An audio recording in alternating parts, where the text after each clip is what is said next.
Assalamualaikum warahmatullahi wabarakatuh. Saya Cantika Mila Sonia dari kelas PAIM dengan nomor induk mahasiswa 2011180478. Pada mata kuliah studi SKI di MTS dan MA, saya perwakilan dari kelompok 1 akan menyampaikan materi tentang standar kompetensi dan kompetensi dasar pembelajaran SKI di MTS dan MA. Untuk poin yang pertama yaitu kompetensi isi dan kompetensi dasar SKI. Kompetensi isi itu artinya tingkat kemampuan untuk mencapai SKL (standar kelulusan) yang harus dimiliki peserta didik pada setiap kelas atau program yang menjadi landasan pengembangan dari kompetensi dasar. Sedangkan pada kompetensi inti atau KI itu memiliki 4 aspek, yaitu untuk KI 1 adalah aspek spiritual dan KI 2 yaitu sosial, KI 3 kognitif, dan KI 4 adalah psikomotorik. Di sini saya mengambil contoh dari KMA, yaitu Sejarah Kebudayaan Islam MTS kelas 8 pada semester genap. Untuk kompetensi inti pada KI 1 yaitu menghargai dan menghayati ajaran agama yang dianutnya. Sedangkan KI 2 atau pada aspek sosial yaitu menunjukkan perilaku jujur, disiplin, tanggung jawab, peduli, atau toleran, gotong royong, santun, percaya diri dalam berinteraksi secara afektif dengan lingkungan sosial dan alam dalam jangkauan pergaulan dan keberadaannya. Untuk KI 3 atau kognitifnya menganalisis dan menerapkan pengetahuan atau faktual, prosedural, konseptual, dan prosedural berdasarkan rasa ingin tahu tentang ilmu pengetahuan, teknologi, seni, budaya terkait fenomena dan kejadian tampak mata. Dan untuk KI 4 yaitu psikomotoriknya, yaitu mengolah, menyaji, dan menalar dalam ranah konkret atau menggunakan, mengurai, merangkai, memodifikasi, dan membuat, serta dalam ranah abstrak yaitu menulis, membaca, menghitung, menggambar, dan mengarang sesuai dengan yang dipelajari di sekolah dan sumber lain yang sama dalam sudut pandang atau teori. Saya lanjutkan pada kompetensi dasar. Kompetensi dasar itu berisi tentang muatan pembelajaran yang mengacu pada KI. Jadi KD itu seperti penjabaran dari materi untuk mencapai KI atau materi pembelajaran yang mengacu pada kompetensi inti. Nah, untuk kompetensi dasarnya pada materi SKI kelas 8 MTS di semester genap ini, untuk yang pertama yaitu menghargai perjuangan Islam dari proses berdirinya Daulah Ayyubiyah. Dan pada poin 1.6 yaitu menghayati kewajiban umat Islam untuk mengembangkan peradaban. Pada poin 1.7 menghargai semangat juang yang dimiliki para Daulah Ayyubiyah merupakan spirit ajaran Islam.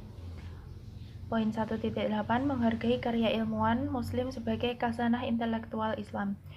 Poin 1.9 yaitu menghayati nilai-nilai positif dari perjuangan Daulah Mamluk dalam membangun peradaban Islam di Mesir.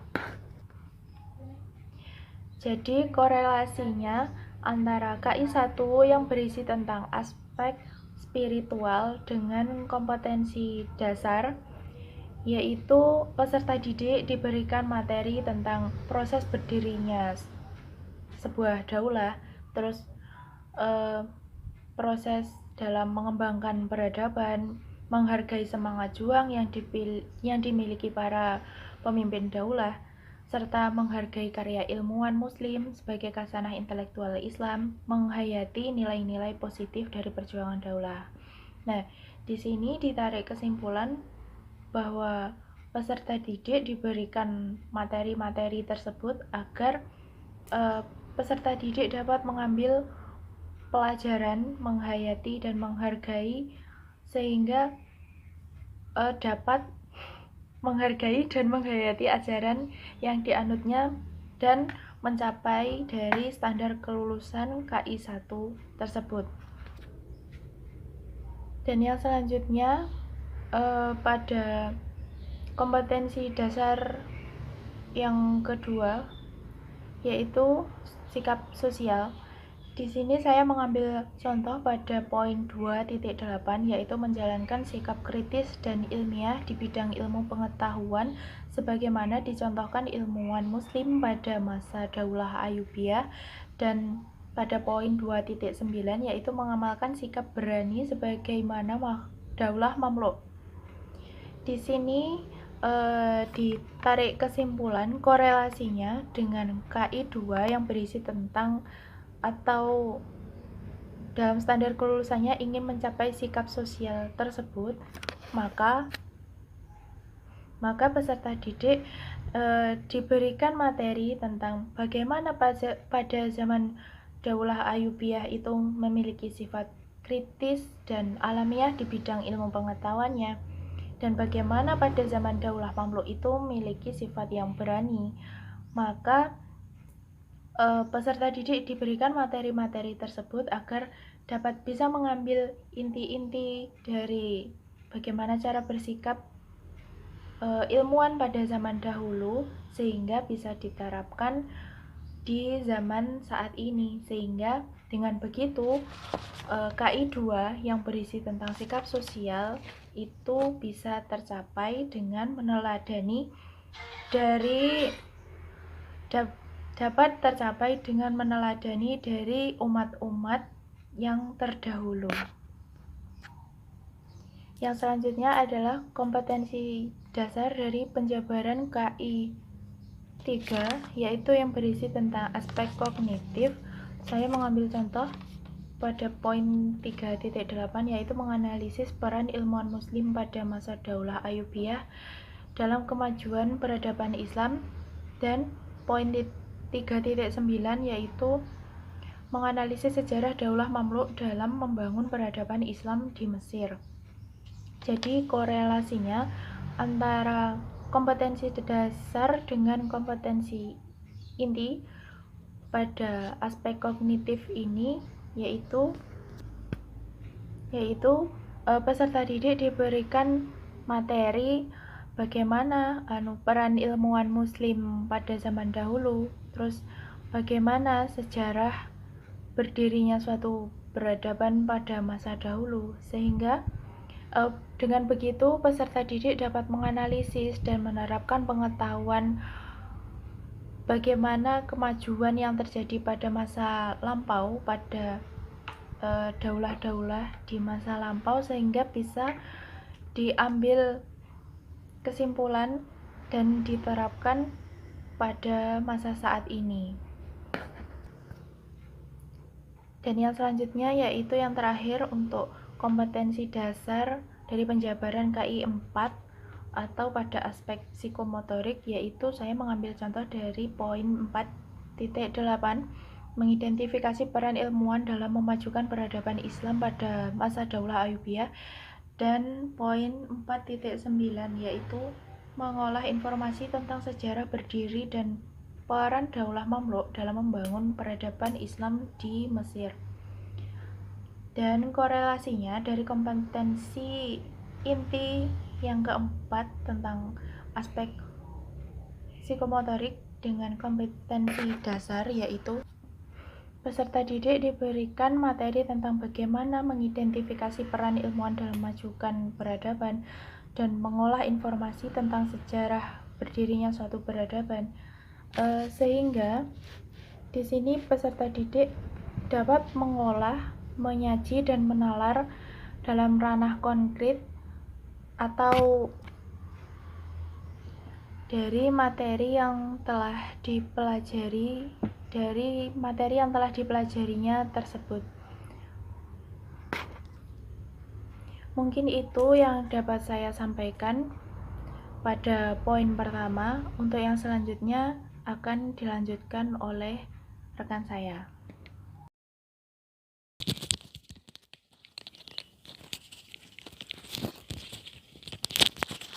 Assalamualaikum warahmatullahi wabarakatuh. Nama saya Aji Fitri Andi Rahmat. Nomor induk mahasiswa 201180476.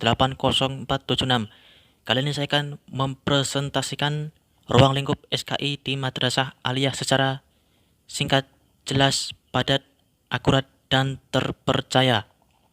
Oke, langsung saja kita mulai. Yang pertama adalah dakwah Nabi periode Mekah dan Madinah. Sudah seperti Anda ketahui semua bahwasanya periode Mekah, Nabi itu berdakwah secara sembunyi-sembunyi. Dan untuk periode Madinah, Nabi Muhammad berdakwah secara terang-terangan. Itu sudah menjadi perbedaan dari periode Mekah dan Madinah. Yang kedua adalah kepemimpinan umat setelah Rasulullah wafat. Kepemimpinan umat setelah Rasulullah wafat adalah dipimpin yang pertama oleh Abu Bakar As-Siddiq yang bergelar Al-Amin, atau orang yang membenarkan.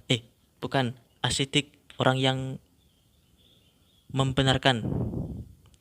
Kemudian yang kedua adalah Umar bin Khattab yang bergelar sebagai Amirul Mukminin atau pemimpin orang-orang mukmin.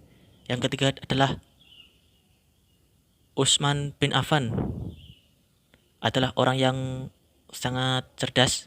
Dan kemudian yang keempat adalah Ali bin Abi Thalib yang bergelar sebagai Karamallahu wajhah, karena beliau adalah orang yang sangat menjaga diri.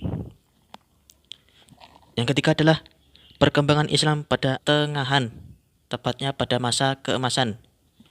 Perkembangan Islam pada abad atau masa keemasan adalah yang pertama adalah dikenal alkohol yang kita kenal pada saat sekarang ini. Alkohol bisa untuk menggunakan atau digunakan untuk sebagai obat.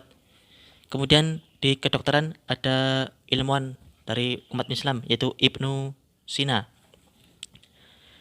Yang keempat, perkembangan Islam pada abad pertengahan. Yang pertama adalah faktor karena banyak negara Islam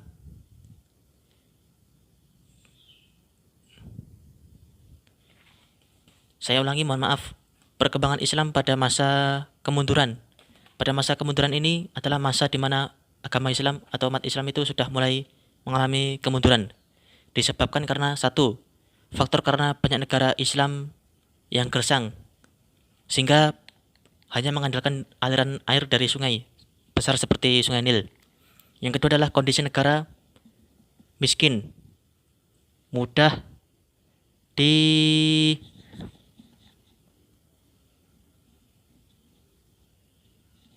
diserang atau dihancurkan pertahanannya oleh negara lain. Yang ketiga adalah faktor lain, yaitu ada negara Islam yang sering mengalami bencana, sehingga apabila ada perkembangan yang sudah mulai terbentuk, biasanya sudah hancur lagi karena bencana tersebut. Kemudian ada faktor geografis yang menyebabkan negara tersebut mudah diserang oleh negara lain. Oke, yang keenam, yang terakhir adalah perkembangan Islam di Indonesia. Yang kelima adalah perkembangan Islam pada masa kebangkitan. Pada masa kebangkitan, umat Islam itu sudah mulai mengalami kenaikan jumlah orang yang mengikuti agama Islam. Kita sudah dengar sendiri bahwasanya di Eropa sudah mulai digencarkan orang-orang yang mulai masuk ke dalam agama Islam karena mereka memiliki alasan bahwasanya mereka tidak mendapatkan kebahagiaan, sehingga mereka memilih agama Islam untuk jalan mereka, dan mereka memilih tersebut karena dapatkan hidayah. Kemudian yang keenam adalah perkembangan Islam di Indonesia dan dunia. Kalau menurut saya, perkembangan Islam di Indonesia dan juga di dunia itu masih kurang, karena kita sebagai golongan umat Islam itu masih tertinggal jauh untuk masalah teknologi, sehingga itu perlu diperbaiki. Terima kasih. Wassalamualaikum warahmatullahi wabarakatuh. Assalamualaikum warahmatullahi wabarakatuh. Kenalkan, nama saya Ayub Bahrudin dari kelas PAIM, NIM 2011800477. Di sini saya akan menjelaskan tentang pendekatan penilaian pembelajaran SKI. Yang pertama adalah pendekatan pembelajaran SKI. Yang dimaksud pendekatan pembelajaran SKI yaitu suatu sudut pandang terhadap proses pembelajaran mengenai suatu proses dan berhubungan dengan metode pembelajaran itu sendiri. Biasanya pendekatan pembelajaran itu dibagi dua. Yang pertama adalah pendekatan pembelajaran yang berpusat pada siswa, dan yang kedua adalah pendekatan pembelajaran yang berpusat pada guru. Kemudian adalah macam-macam pendekatan pembelajaran. Dapat dilihat pada gambar yang tertera, ada beberapa pendekatan yang telah saya cantumkan. Yang pertama adalah pendekatan individual. Pendekatan individual adalah pendekatan yang dilakukan guru kepada murid secara individu atau perorangan. Yang kedua adalah pendekatan kelompok. Pendekatan kelompok adalah pendekatan yang dilakukan oleh guru kepada beberapa murid yang dilakukan secara bersama-sama. Yang ketiga adalah pendekatan variasi. Pendekatan ini dilakukan oleh guru kepada peserta didik sesuai dengan situasi dan kondisi serta masalah yang sedang dihadapi. Yang keempat adalah pendekatan edukatif. Pendekatan edukatif adalah pendekatan yang dilakukan guru kepada murid dengan memberikan contoh ataupun pengajaran dalam menghadapi sesuatu. Yang kelima adalah pendekatan pembiasaan. Pendekatan pembiasaan ini dilakukan dengan cara membiasakan kepada murid-murid untuk mengikuti kultur atau kebudayaan yang telah ada. Dan yang terakhir adalah pendekatan emosional. Pendekatan ini dilakukan untuk menggugah perasaan atau emosi siswa dalam meyakini dan memahami ajaran yang telah diajarkan. Kemudian mengenai tujuan pendekatan pembelajaran sejarah kebudayaan Islam. Tujuan yang pertama adalah untuk meningkatkan kemampuan. Dengan adanya pendekatan pembelajaran ini dapat membantu siswa untuk berpikir secara rasional dan logis untuk menghadapi masalah-masalah yang terjadi. Tujuan yang kedua adalah membentuk kemampuan siswa untuk menyelesaikan masalah. Setelah tadi siswa mampu memahami masalah apa yang ia hadapi, pendekatan pembelajaran membantu siswa untuk menyelesaikan masalah atau permasalahan yang ada. Kemudian tujuan yang ketiga adalah menciptakan kondisi pembelajaran yang kondusif. Dengan adanya pendekatan pembelajaran ini, guru dapat mengontrol situasi pembelajaran agar berjalan dengan lancar. Tujuan yang selanjutnya adalah untuk mengembangkan karakter siswa. Pendekatan yang dilakukan guru bertujuan untuk siswa agar mereka memahami.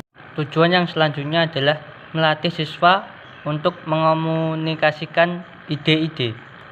Dengan adanya pendekatan pembelajaran, siswa dilatih untuk berpikir agar menemukan gagasan-gagasan yang baru, sehingga gagasan tersebut dapat digunakan untuk menyelesaikan masalah yang telah terjadi. Selanjutnya kita berlanjut ke materi penilaian pembelajaran SKI. Penilaian pembelajaran SKI adalah kegiatan penilaian terhadap perkembangan hasil belajar siswa dalam memahami kejadian atau peristiwa yang terjadi di masa perkembangan Islam.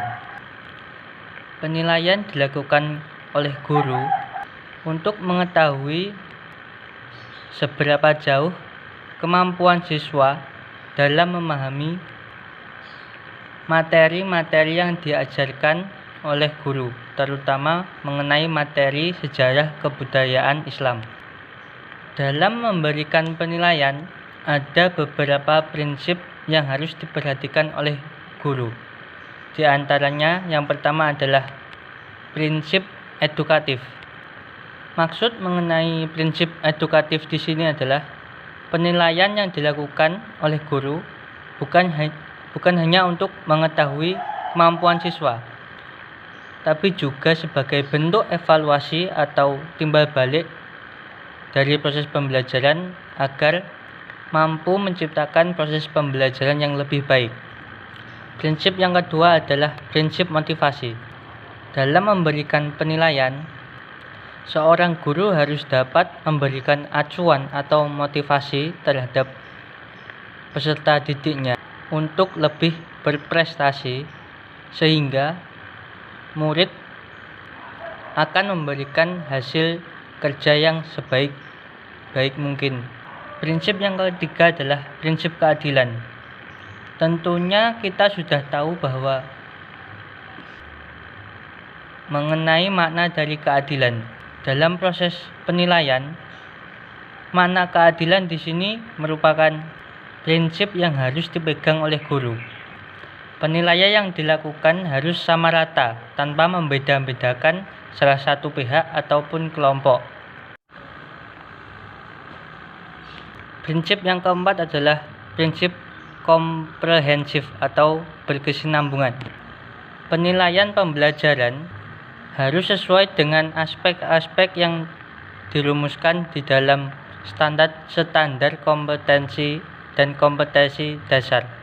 Penilaian juga harus dilakukan secara terus-menerus, bukan hanya di awal maupun di akhir semester. Karena dengan adanya evaluasi bisa dijadikan sebagai bentuk evaluasi terhadap proses penilaian pembelajaran yang dilakukan harus sesuai dengan prosedur penilaian yang telah direncanakan. Harus sesuai dengan kriteria apa saja yang harus dinilai, sehingga dapat diambil keputusan yang sesuai dengan hasil kerja para siswa. Dalam melakukan penilaian, ada 3 aspek yang harus dipenuhi. Seperti kita ketahui bahwa aspek kognitif adalah berhubungan dengan kemampuan berpikir. Jadi di sini guru menilai kemampuan siswa dalam berpikir, memahami, serta meyakini ajaran yang telah disampaikan pada saat proses pembelajaran. Aspek yang kedua adalah aspek afektif. Aspek afektif di sini berhubungan dengan perasaan, emosi, ataupun tingkah laku sehari-hari siswa dalam bentuk menunjukkan penerimaan atau penolakan terhadap sesuatu. Jadi, siswa dinilai tentang bagaimana mereka menerapkan nilai-nilai yang tertanam dalam kehidupan sehari-hari. Kemudian aspek yang ketiga adalah aspek psikomotorik. Aspek psikomotorik di sini sangat berhubungan erat dengan keterampilan yang dimiliki oleh siswa. Jadi, di dalam ranah psikomotorik dapat dilihat bagaimana kemampuan siswa dalam bertindak setelah menerima materi yang diajarkan dan sesuai dengan pengalaman yang mereka alami. Sehingga dengan adanya keterampilan yang dimiliki oleh siswa dapat terbentuk tindakan-tindakan untuk menyelesaikan suatu permasalahan yang terjadi. Mungkin cukup sekian yang dapat saya jelaskan mengenai materi pendekatan penilaian pembelajaran SKI. Apabila ada kesalahan atau kekeliruan, saya mohon maaf. Wabillahi taufik wal hidayah. Wassalamualaikum warahmatullahi wabarakatuh.